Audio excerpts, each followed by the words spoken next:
What small businesses can learn from the latest brand backlashes? Recent headlines are a crash course on what not to do as a brand. Hi, I'm Chiara. I'm a digital marketing and branding coach for introverted professionals. I help professionals like you simplify their strategy and actually enjoy marketing. The post I'm going to read is from my Substack newsletter, but I'm recording it so you can learn on the go while doing everything else you're busy with. If you like learning marketing this way, go ahead and hit subscribe so you'll catch the next video too. Sometimes we see a campaign blow up and think, what were they thinking? But honestly, one thing I, as a marketer, always ask myself is, how is it possible that no one in the marketing department saw the backlash coming? How many people looked at this, signed it off, and never thought, hey, maybe this will blow up in our faces? That's the bit that always fascinates me, because a backlash is not always predictable, but it's rarely a complete surprise, and sometimes is even planned. So today I want to break down 3 recent brand controversies: American Eagle, Vattenfall, and Jaguar. Not because I think you're about to run ads with A-list actors or psychedelic brands, but because this big and visible example can teach us good lessons at any level and make it easier to understand the risks involved in the communication game. So let's start big, but let's end small, because big brands have the budget to absorb a hit, but for you, those fewer eyes watching are everything to your business. American Eagle. From inclusive fruits to cultural wordplay. You've probably seen the debate. Actress Sweeny in a grey jean ad. An awkward pun on genes, as in genetics, and jeans, as well in jeans. If you haven't seen it yet, I'm gonna leave the link below. It went viral for all the wrong reasons, with critics saying it pushed Eurocentric beauty ideals and even had subtle eugenetic undertones. Was it calculated? Yes, if you ask me. But was it a good idea?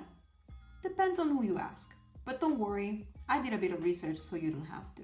American Eagle's history and brand identity have not been conservative. In fact, their marketing has spent years in youth-oriented themes of inclusivity, body positivity, and diversity. For example, their Airy Real era, a lingerie sub-brand, Airy, stopped retouching photos and featured models of all shapes, size, and backgrounds to challenge beauty standards. Or their constant promotion to LGBTQ+ rights and featured diverse casting in campaigns, apparently keeping things politically in charge but values forward. So why this Sweeny campaign? In my opinion, this seems just an opportunistic pivot, deliberately tapping into a wave of anti-progressive sentiment that we all seen rising almost everywhere. By featuring a conventionally attractive blonde-haired, blue-eyed celebrity and leaning into a grey jeans bun, they are not so subtly winking to a very conservative audience whose voice has become louder lately. And if you think it's a mistake, note that the campaign had a second version that has been deleted where the pun was exploited. Look at that. The backlash from progressive audience wasn't a surprise, but the free media coverage and the conservative praise gave them a whole new slice of audience. Their titles spiked indeed, but I'm wondering about the cost in the long run. Why this matter for your small brand then? First, your values and missions are your foundation. If you swap them out for a trend, your audience will feel the disconnect instantly. Second, you want your niche to be clear. So if someone doesn't share your values, it's fine, healthy even, that they choose a competitor. Third, playing both sides might win your short-term attention, but in the long run, it leaves your brand weak and dry, losing your credibility. Your top aim is to have ambassadors, people who recommend your brand, and you'll never achieve it if you have your foot in both camps. Related to this, I wrote a practical guide on spotting greenwashing, pinkwashing, whatever washing. I'm gonna leave the link below so you can learn how to recognize it and also avoid doing it by accident. Vattenfall. Polarizing but strategically consistent. From fashion brands to energy giants, let me give you an example of a campaign that also sparked controversy but stayed consistent with its core narrative. Vattenfall, the Swedish state-owned energy company, partnered with Samuel L. Jackson for their Wind Farm Seaweed Snack campaign. Again, if you haven't seen this one, the link is below. The concept? Seaweed grown around offshore wind turbines, presented as an innovative way to show that renewable energy can coexist with nature and even create new habitats. To me, this is clever, bold, and thanks to Jackson's charisma and his real-life background in marine biology, feels pretty authentic. He even drops the line about turbines, rising up out of the ocean like a middle finger to CO2. which instantly framed the campaign as defiant against climate change deniers and critics of wind power.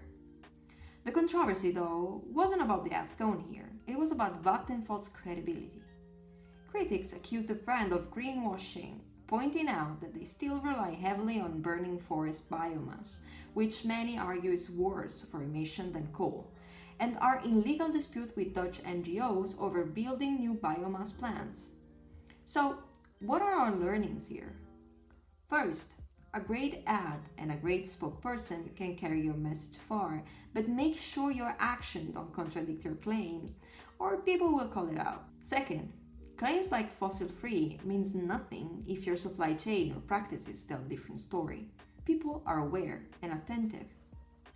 Third, transparency isn't nice to have. If you're on a journey and you're not there yet, it's better to say that openly than to pretend you're arrived. Related to this, I've written before about authenticity in branding. I'm gonna leave my blog post link below. Finally, Jaguar, when a big rebrand ends with a thud. Last but not least, let's zoom in on a different kind of risk, and one of the most common mistakes in most businesses: the massive brand overhaul. In 2021, Jaguar announced its Reimagine strategy, aka a radical shift to reposition itself as an all-electric, ultra-luxury brand. It was not a simple refresh of the logo on the website. They changed everything. Moving to sell fewer cars at higher prices, targeting a younger, trend-driven audience instead of their long-standing and older customer base, dropping nearly all the existing models before replacements were ready. The launching campaign, Copy Nothing, showed high fashion aesthetics with bold colors, edgy models, and no car in sight. If you haven't seen this one, again, link below. The result? Everyone talked about it, sure, but words were unkind. Some loved the modern edge, but many felt it was disconnected from Jaguar's heritage, confusing, and just didn't match what people expected from the brand. Even Elon Musk jumped in with a sarcastic, "Do you sell cars?" And it's not that people didn't get the ad. It's that there were almost no cars to sell.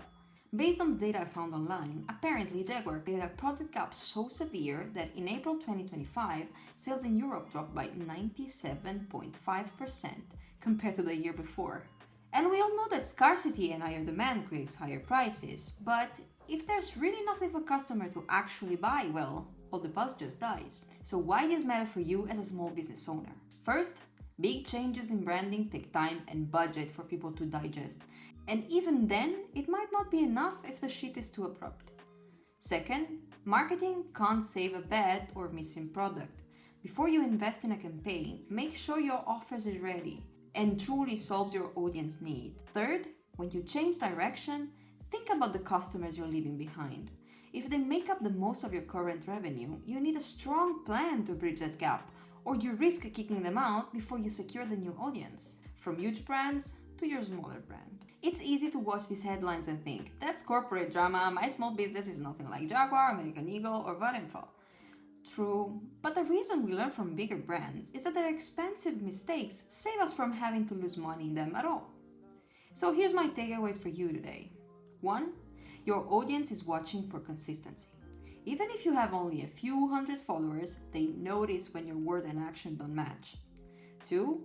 Backlash can hurt more when you're small. Big brands have PR teams and cash flow to ride it out. You probably don't, right? So make sure to double check before hitting publish. 3. Your values are your marketing. Especially in purpose-driven businesses or personal brands, what you stand for is the reason people choose you every day over someone else. That's not something you can swap out for convenience without consequences. So, when you plan your next campaign, map the risks before you go live. Be crystal clear on what you stand for and who you're speaking to. Make sure your product or service is ready to deliver on whatever your campaign promises. And well, keep it real. Alright, that's it for today. If your brain now is running with ideas, that's good. That means we're doing something good here. And if you're the kind of person that likes free resources, then you're gonna find more in my description. Check for the links. Don't forget to hit subscribe and activate notifications so you don't miss my next videos. Bye!